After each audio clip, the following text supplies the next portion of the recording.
Hey, what's up, everyone? My name's Lionel. Hey, I'm your host for LT Productions, and you are watching Speak Up. I appreciate everyone for coming to my channel. Please like this video. You can also subscribe, share this video, and you can leave your comments below. So let's get into the topics that I want to speak up on.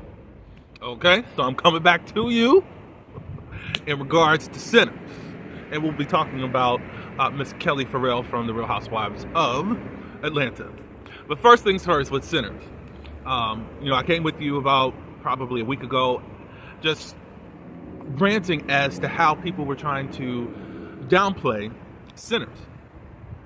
Specifically, Variety magazine, which is one of the biggest magazine outlets or the media outlets that showcases a lot of movies and also, I think, television shows. But it's one of a great... it's a great media outlet, as I said. So, of course, the writer of the first article was downplaying this movie and not really thinking that it was going to make enough. I forgot what the first week's records was. I think it was like 60 million or so. And Sinners' budget was 90 million. So, of course, a lot of people on social media has been dragging Verity. Then they came back and doubled down a couple of days later, trying to change the title of the article to make it seem like they were in support of Sinners. But then you read the article, and it's the same BS as they said before. Rebecca Rubin, who is the writer on this particular article. So, of course, we know that this is the second week. We're now going into Sinners' third week. Remember, they got a $90 million budget. As of today, Sinners has grossed $121 million U.S. market. And globally, as far as including other countries, they're now at 161.6 million. So it's like all that talk, and people came out to defend it. Tom Cruise, who we've known since the 80s, Ben Stiller, I think he was more of a 90s type of, and 2000s. I guess that's when his fame really hit, like in the 90s, 2000s. But I know who Ben Stiller is. They came out and said, this is first week. I do understand that there is a unwritten rule of whatever happens during the first week or the first weekend in the box office determines how the rest of the, I guess, run of the movie as far as what you're going to make. If you want to run on that technicality, cool. But given that this is a original movie, there's nothing to base it off of. Warner Brothers did back it.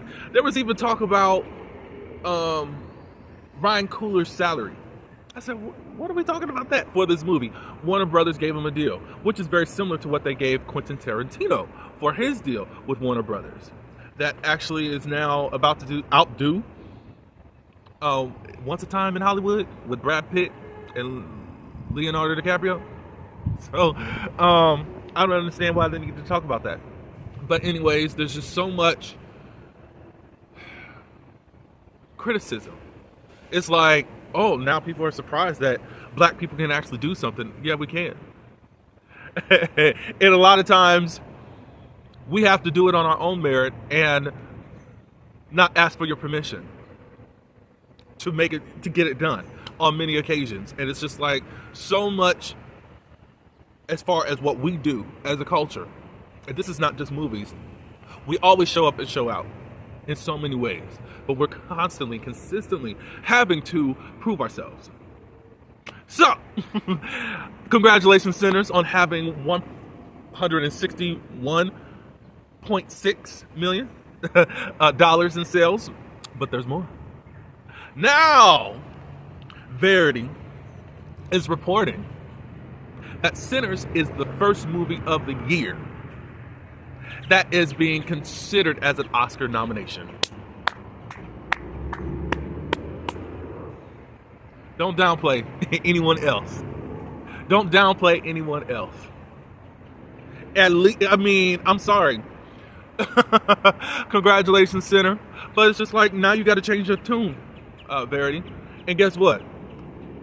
The person that wrote the article that I recently mentioned, Rebecca Rubin, obviously she stopped because she got too much backlash. They replaced that writer with someone else so they could actually give this news about this Oscar nomination. Rebecca, Becky. You lost this one. And even people now on social media is still calling out a Verity. But you said da. I had to go look and see if it was the same writer. No, the other one ended up, for whatever reason, I'm just going to say that they bowed out ungracefully. What is it? What did they say in the Army? Oh, dishonorably discharged. Yeah. So Becky, as I be petty. But again, congratulations, sinners. I plan on going this weekend to watch. I have not watched. I've heard people have seen it 3 or 4 times, and they're getting something different from it. And I'm ready to experience what Sinners is all about. All right, so let's move on. All right, Kelly. Hi. There's something that I really wanted to bring up and speak about because it's been bothering me. And I'm past the news buzz of it all, but I still wanted to give my 2 cents. Of course, Kelli Farrell, she's a newbie on The Real Housewives of Atlanta. She is former besties with another housewife cast member. Her name is Britt Edie, a.k.a. Sinus, a.k.a. Snapchat Cat, a.k.a. Shamia 2.0. So, we know of the big altercation that happened between Kenya Moore and Britt Edie. Britt Edie first threatened pistols and guns for itches like Kenya Moore. Nothing was done. Bravo claims they did an investigation 3 weeks later. How? Whatever. Kenya Moore retaliated and escalated the situation. Those are her words, not mine. And I agree with it. So, anyways, Bravo has decided not to film with Kenya for the rest of the season. That's this, that, on that. So, the night of the first altercation between Kenya and Britt, after that night, there was a scene where Kelly, Portia Williams, and Kenya were at. They were at Kenya's spot. And Kenya began to talk about what she heard Britt say. Kelly said, I don't know her to be this way. I just don't know that. That's not the type of person I know her to be. So, first I already was like, what? How do you know her, Kelly? Have you ever gotten her mad? I actually said that in one of my reviews. You could check out my playlist on my channel for The Housewives of Atlanta. Because I'm like, do you really know her? For real? I just want to know. You've known her for a year. So, you've made her mad. What has she said to you in the heat of the moment? And then also, we know that Kelly was standing right there when Britt was saying some of that stuff about the pistols and whips. And we're like, Kelly, you're lying. So we know after Kenya did her thing towards Britt, Kelly did stand by Britt. We've seen her on the show, getting her IVs, getting her this and that, pamper her, and got a negative connotation towards Team Twirl. Shout out to Team Twirl. I hear some of y'all do too much, but hey, everybody don't do that. So I'm Team Twirl forever, so whatever. So as time went on, we know that Kelly and Britt are going to have something on the show that makes them fall out. And thus far, Kelly does not like her. Now, Shamia don't like her. I don't think that Angela likes her. Drew is okay with her, but not really liking her. Only Portia and Phaedra. Imagine. Those two actually like her. And Cynthia. And I don't know if I'm going to make another video because I already said what I need to say in my review. But Cynthia, it's very obvious as to why Kenya is mad at you. And some people feel this, and maybe it's true. I don't know. But maybe this is get back from girl trip. I don't know. But I don't care. Nobody could just threaten my friend with a pistol and whip. And I'm sitting up here defending the pistol and whip girl. Giselle Bryant just called her pistol girl. But anyways, I need to stay on topic. So Kelli did an interview, and she was asked some questions in regards to the whole situation. What did you hear? Like, because everyone's saying that there's no way that you could not have heard what she said. She said that during the course of the whole heated battle, she had gotten unmiked and went to the bathroom and da-da-da-da. She came back. She was hearing about the pistols and whips. When she heard, now she's saying that when she heard Brett say that, she didn't pay any attention to it, but she did ask the question, or say, what she mentioned it. Well, we got my bodyguard here. I forgot what his name was, so that's why I'm not mentioning the name. And we're good. In her mind, she said that she thought that she was talking about Bankhead, because Bankhead is a very dangerous neighborhood, according to many. So it didn't come to her or that she was actually threatening Kenya at the time. I guess now that she knows, watching the show, she now can say, oh, I can see where Kenya can get that from.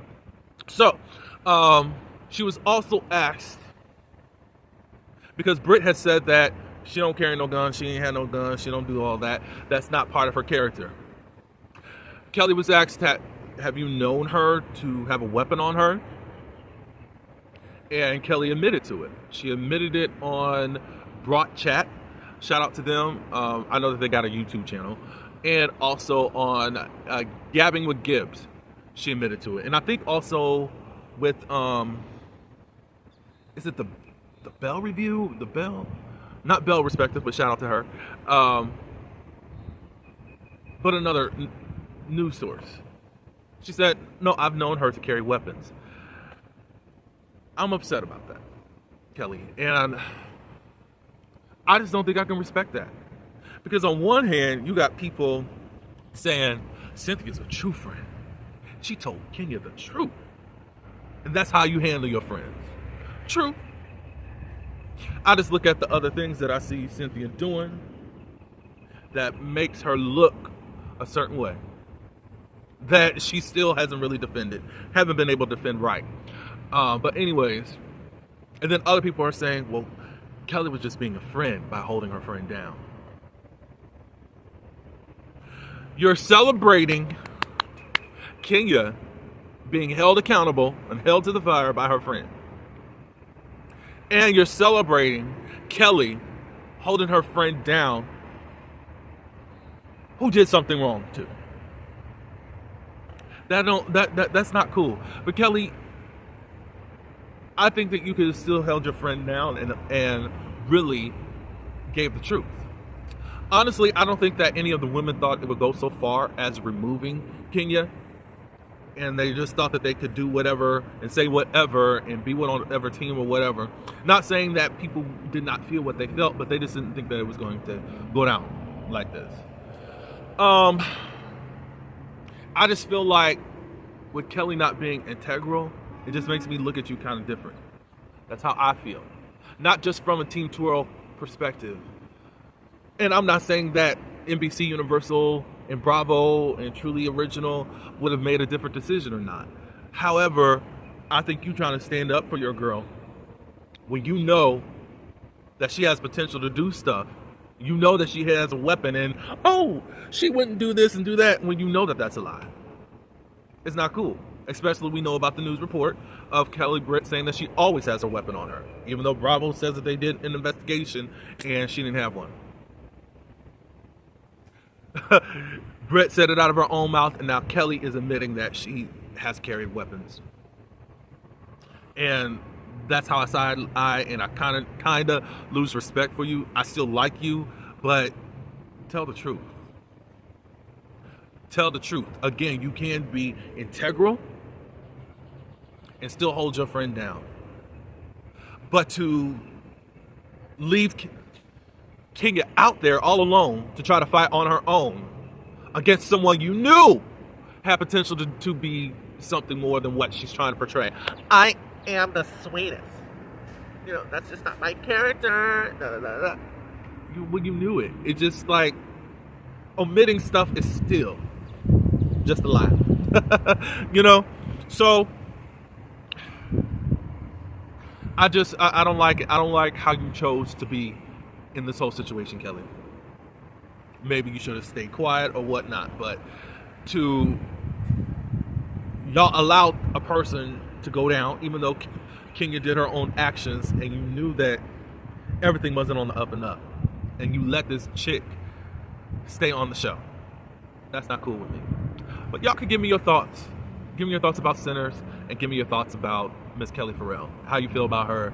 Is she well within her right because she was ride or die, da da da da da for her friend? Does it make you look at her different? Let me know. I'll be back tomorrow, I think, with TV news. But I appreciate everyone for coming to my channel. Like this video, subscribe, share, and leave your comments below. Until the next one, peace.